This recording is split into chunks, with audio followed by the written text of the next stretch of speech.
The moment Parker pushed open the door to their cozy Brooklyn apartment, he froze at the sight of Evan locked in a passionate kiss with his ex-boyfriend Jordan on the very couch they had picked out together last summer. Time slowed as Parker's keys slipped from his fingers and clattered against the hardwood, the sound sharp enough to break the moment. Evan pulled back, eyes wide with shock, while Jordan simply smirked like he had every right to be there. Parker's chest tightened until breathing felt impossible. This was supposed to be their safe place, the one spot in New York where the world's judgment couldn't reach them. Yet here it was, collapsing in real time. He didn't scream. He didn't even speak at first. Instead, he turned and walked out, the door slamming behind him with a finality that echoed down the hallway. Rain had started falling on the street outside, the kind of cold autumn drizzle that soaked through a coat in minutes, but Parker barely felt it. His mind replayed the image on loop. Evan's hand on Jordan's neck, the same gentle grip he used on Parker during quiet mornings. How long had this been happening? Weeks? Months? The questions burned hotter than the betrayal itself. By the time he reached the subway platform, his phone was buzzing nonstop in his pocket. He ignored every call. Instead, his thoughts drifted back to the beginning, to the night 2 years ago when everything had felt possible. Parker had just moved to the city from a small Ohio town, where being gay meant whispered rumors and Sunday sermons about fire and brimstone. He was 26 then, working as a junior graphic designer at a midtown firm, still half-closeted even to himself. His parents' last words before he left home still rang in his ears. "We love you, son, but we pray you find a nice girl who can give us grandchildren." The first time he saw Evan was at a rooftop party in Williamsburg.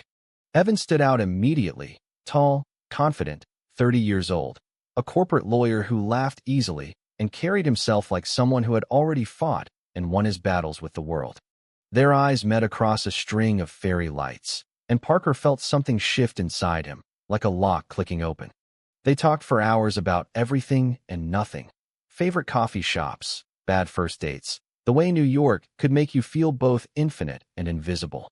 When Evan leaned in and kissed him under the Brooklyn Bridge later that night, Parker didn't pull away. For the first time, he let himself want without shame. 6 months later, they were sharing the apartment. Evan introduced him to his tight-knit circle of friends who accepted Parker without question. Mike, Parker's straight best friend from college who had moved to the city a year earlier, became the brother Parker never had. "You two are goals," Mike would say, clinking beers on their tiny balcony. Life felt like a movie montage. Weekend brunches in the West Village, late-night walks along the High Line, Evan's hand steady in his. Parker started posting subtle photos on Instagram, the kind where their faces weren't fully visible, but the love was unmistakable. His mother texted once, "Who's that with you, honey?" He never answered. But cracks had always been there if he had looked hard enough. Evan rarely talked about his past with Jordan, only saying it ended badly and he had moved on. Parker never pushed. He was too afraid of what he might hear. Now, standing on the rain-slicked platform as the train roared in, Parker wondered if he had been willfully blind. The doors hissed open. He stepped inside, found a seat in the corner, and finally let the tears come. When he got off at his old stop near Union Square, he walked aimlessly until he found himself at the 24-hour diner where he and Evan had their first real date. The waitress recognized him and poured coffee without asking. "Rough night, sweetie?" Parker nodded, staring into the black liquid like it held answers. His phone lit up again, Evan's name flashing. This time he answered. "Parker, please. Let me explain." Evan's voice cracked on the other end. "It's not what you think." Parker laughed bitterly. "You were kissing him in our home, Evan. How many ways is there to explain that?" Silence stretched between them. Then Evan said the words that would haunt Parker for months. Jordan showed up unannounced. He's sick, Parker. Really sick. I was trying to tell him I couldn't be there for him anymore." "Not like that." Parker hung up.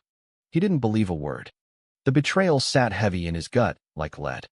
He paid for the untouched coffee and stepped back into the rain, heading toward Mike's place in Queens. He needed someone who wouldn't lie to him. Someone who understood what it felt like to have your entire identity questioned by the person you trusted most. As the city lights blurred through the downpour, Parker realized this wasn't just about Evan and Jordan. This was about every time he had swallowed his truth to keep the peace, with his family, with himself. with the world. Tonight, that silence had finally broken, and he had no idea how to put the pieces back together. Mike opened the door wearing pajama pants and a concerned frown. One look at Parker's soaked clothes and red eyes told him everything. "Get in here before you catch pneumonia, man." Inside the warm apartment, Mike handed him dry clothes and a beer. They sat on the couch, the same model as the one Parker had just fled, and for the first time that night, Parker let the whole story spill out. Mike listened without interrupting, nodding at the right moments. When Parker finished, Mike set his bottle down. "That sucks. But you know Evan's not the type to cheat, right? Not after everything you two have been through." Parker shook his head. "I saw it, Mike. With my own eyes." The next morning, Parker called in sick to work. He spent the day wandering the city, replaying memories like a film reel. He couldn't pause. He remembered the weekend they drove upstate to Evan's parents' cabin. Evan's mom had hugged Parker like he was already family. "We're so glad he found you," she whispered. Contrast that with his own parents' last visit to New York. His father had barely looked at Evan, mumbling something about lifestyle choices. His mother cried in the hotel bathroom. Parker had spent the entire weekend translating his love into something palatable for them, and it still hadn't been enough. By afternoon, his phone buzzed with a text from Evan. "Meet me at the park tonight? 8 p.m. I'll explain everything." Parker stared at the screen for 20 minutes before typing back a single word. "Fine." The park was the same one where they had celebrated their first anniversary. Fairy lights strung between trees, couples walking hand in hand. Evan was already there when Parker arrived, sitting on their usual bench with 2 cups of coffee. He looked exhausted, dark circles under his eyes that Parker had never seen before. "Thank you for coming," Evan said quietly. Parker stayed standing. "Talk." Evan took a deep breath. "Jordan and I dated for 4 years. When we broke up, he swore he'd move on. Then last month he called. Stage 3 lymphoma. Doctors gave him maybe a year. He asked if I could be there as a friend. I said yes because I felt guilty. Our breakup was messy, mostly my fault. I never told you because I didn't want to drag you into my past." Last night, he showed up at the apartment uninvited. He was crying, saying he was scared. I hugged him. The kiss, it was him, not me. I pushed him away the second it happened. You walked in at the worst possible second. Parker wanted to believe him. God, he wanted to. But doubt coiled tight in his chest. "Why didn't you tell me about the cancer?" "Because I know how your family treats illness and lifestyle. I didn't want you worrying about me getting dragged back into something." Evan reached for Parker's hand, but Parker stepped back. "I need time," Parker said. His voice sounded hollow even to himself. That night, he crashed at Mike's again. Sleep wouldn't come. Instead, he scrolled through old photos. Evan laughing at a baseball game. The two of them cooking Thanksgiving dinner for friends. Each picture felt like a lie now. Around 3 a.m. His mother called from Ohio. "Your father saw something on your Instagram. Are you still seeing that lawyer?" Parker closed his eyes. "Yes, Mom." The silence on the line stretched until she sighed. "We just want you happy, honey. But happy with a wife and kids." "Is that so wrong?" He hung up without answering. The pressure from every direction was suffocating. Evan's explanation sounded reasonable, but the image of the kiss refused to fade.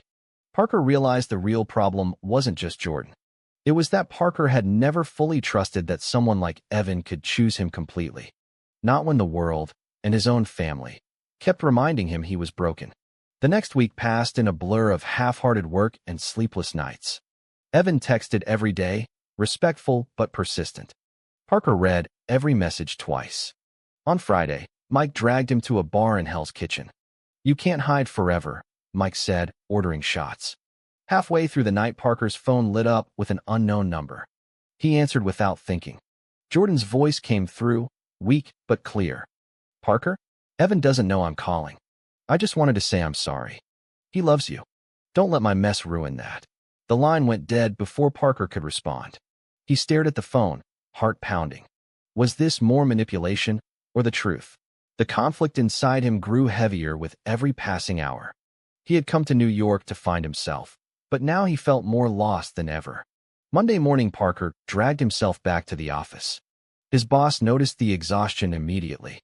"Everything okay at home?" Parker forced a smile. "Just some family stuff." He spent the day designing a campaign for a new coffee brand. Bright colors, happy couples, and hated every minute. By lunch, he couldn't take it anymore. He walked to the High Line, sat on a bench overlooking the city, and finally let himself cry again. His phone rang. This time it was his father. "Your mother's worried sick. She said you sounded off." "Son, if that man is hurting you," Parker cut him off. "Dad, stop. Evan isn't the problem. I am. I'm gay. I've always been gay. And I'm tired of pretending it's something you can pray away." The line went quiet. Then his father said the words Parker had feared his whole life. "Maybe you should come home for a while. Think things through." Parker hung up and booked a flight for the weekend. He needed distance. From Evan, from the city, from the version of himself that still cared what his parents thought. He texted Evan, "Going to Ohio for a few days. Need space." Evan's reply came instantly. "I'll be here when you're ready. I love you." The flight to Columbus felt like stepping backward in time. His mother picked him up at the airport, eyes red from crying. The drive home was silent except for the radio playing old country songs. When they pulled into the driveway of the same white house with the American flag, Parker's stomach twisted. His father waited on the porch, arms crossed.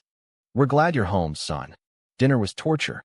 His younger sister asked about New York. His mother kept refilling plates like food could fix everything. After the dishes were done, his father cornered him in the garage. "That lifestyle, it's not God's plan. We raised you better." Parker felt the old shame rise like bile. He escaped to his childhood bedroom, the one with faded baseball posters and a cross above the bed. Sitting on the twin mattress, he opened his laptop and stared at a photo of him and Evan at Pride last June, smiling, flags waving behind them. For the first time, he wondered if love was worth losing his family. The next morning, his mother tried a different approach. "There's a nice girl from church. Sarah. She just got back from college. Maybe coffee." Parker laughed bitterly. "Mom, I'm not going to date Sarah. I'm in love with Evan." Her face crumpled. "Then why are you here?" He spent the day driving familiar roads, stopping at the high school where he had hidden who he was. Memories flooded back, locker room jokes, prom dates with girls he didn't want, nights praying to be normal. By sunset, he sat in the empty bleachers and called Mike. "I think I made a mistake coming back." Mike's voice was steady. "Then come home, Parker. Your real home is here, with people who love you as you are." That night, Evan called. Parker answered on the third ring. "I miss you," Evan said softly. "Whatever you decide, I'm not going anywhere." Parker closed his eyes, the Ohio sky vast and star-filled above him. The conflict inside him had grown into something bigger than jealousy. It was fear, fear that he would never be enough for anyone, not Evan, not his family, not even himself. The turning point came on Saturday night. Parker's parents invited the whole extended family for dinner, an obvious ambush. Cousins he hadn't seen in years asked pointed questions about his roommate. His uncle made a joke about the gays taking over New York. Parker stood up so fast his chair scraped the floor. "Enough. I'm gay. Evan is my boyfriend. And if you can't accept that, I don't belong here." The room went dead silent. His mother started crying. His father's face turned red. "If you walk out that door, don't bother coming back." Parker grabbed his bag and left without looking back. He drove straight to the airport and caught the last flight to New York. By the time he landed at LaGuardia, it was past midnight. He took a cab straight to the Brooklyn apartment. Evan opened the door in sweatpants, eyes widening in surprise. Parker didn't speak. He just stepped forward and kissed him, hard, desperate, like he was trying to erase the last 2 weeks. Evan pulled him inside and held him until the shaking stopped. They talked until sunrise. Evan explained everything again, this time with hospital records on his phone showing Jordan's diagnosis. "I was trying to protect you from the drama," he said. "But I see now that hiding anything hurts more." Parker finally believed him. The misunderstanding had been real, but so was the fear that had made him run. The next week they tried to rebuild. Parker went back to work with a clearer head. Mike threw them a small dinner party to celebrate round 2. Everything felt almost normal again. Then the second blow landed. Jordan's mother called Evan in tears. Jordan had taken a turn for the worse. The doctors said he might not make it through the month. Evan looked at Parker across the kitchen table. "I have to go see him. One last time." Parker nodded, but inside the old doubt flared. "I'll come with you," he offered. Evan hesitated. "It might be too much for you." Parker insisted. The hospital room smelled of antiseptic and flowers. Jordan looked small in the bed, tubes everywhere. When he saw Parker, he smiled weakly. You came. Thank you. They sat together for an hour. Jordan apologized for the kiss, for the drama, for everything. Before they left, Jordan squeezed Evan's hand. Take care of him. He's the real deal. On the cab ride home, Parker felt something shift inside him. The jealousy was gone. In its place was a quiet understanding that love wasn't about perfection. It was about choosing each other even when life got messy. But the universe wasn't finished testing them. 2 days later, Parker received a certified letter from his father's lawyer. His parents were cutting him off financially. No more college loan help, no emergency fund, nothing. The letter ended with a Bible verse about prodigal sons. Parker read it 3 times, then showed it to Evan. They're really doing this. Evan pulled him into a hug. We'll figure it out. Together. But Parker could see the worry in Evan's eyes. Money had never been an issue for Evan's family, but Parker had always been proud of paying his own way. Now pride felt expensive. The following weekend they drove to Evan's parents' cabin again. This time Parker told them everything. The hospital visit, the letter from Ohio, the fear that he might never have a relationship with his own family again. Evan's mom cried and hugged him tighter than ever. You're our son too, she said. For the first time, Parker believed it was possible to build a new family. Back in the city, work offered him a promotion. The extra money helped, but the real change was inside Parker. He started therapy, something Evan had suggested months ago. Session by session, he unpacked the shame he had carried since Ohio. He wrote letters to his parents he never sent. He posted a photo of him and Evan on Instagram with the caption, "Home is where the heart is." His sister liked it. His mother did not. The low point came on a Tuesday night. Parker woke from a nightmare about standing alone at his own funeral while his parents watched from afar. He sat up gasping. Evan held him until the shaking stopped. You're not alone, he whispered. In that moment, Parker understood the sacrifice Evan had made, risking their relationship to do the right thing for an ex. Love wasn't always clean. Sometimes it required letting go of old pain to make room for new trust. Spring arrived with warmer days and longer light. Parker and Evan planned a small trip upstate to celebrate 6 months since the night everything almost fell apart. They hiked the same trail they had walked the first year they were together. At the overlook, Evan got down on one knee, not with a ring, but with a simple silver key. Move in with me officially. No more running. No more secrets. Just us, building something real. Parker said yes through happy tears. They drove home talking about the future, maybe adopting a dog, maybe starting a scholarship fund for LGBTQ kids from conservative families. Parker called his sister and told her the news. She cried happy tears and promised to visit soon. His parents still hadn't replied to his last email, but Parker realized he could live with that. Acceptance wasn't something he could force. It was something he had to give himself first. On the balcony that night, watching the city lights, Parker turned to Evan. Thank you for waiting for me to figure my shit out. Evan smiled. Thank you for choosing us even when it hurt. The journey hadn't been easy. There had been misunderstandings, secrets, betrayal, and sacrifice. But every step had forced Parker to look at himself honestly. He was no longer the scared kid from Ohio. He was a man who knew exactly who he loved and who he was. True or false, betrayal can ultimately strengthen love if it leads to complete honesty and self-acceptance.